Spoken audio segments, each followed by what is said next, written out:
আসসালামু আলাইকুম। আপনারা সবাই কেমন আছেন? আল্লাহর অশেষ রহমতে আমরা সবাই ভালো আছি।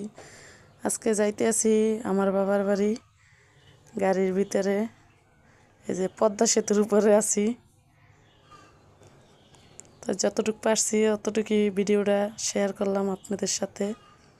এই যে দেখেন আমরা গাড়ির ভিতরে একবারে সামনে সিটে বসছি।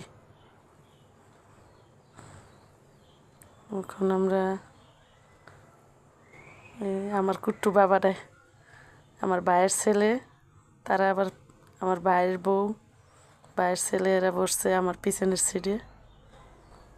মানে আমার সাথে কথা বলতেছে পুপ্পি পুপ্পি করে, খালি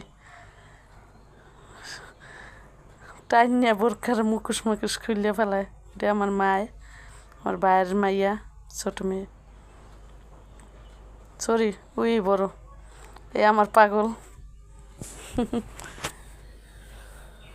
গাড়ির ভিতরে তো সবাই অসুস্থ।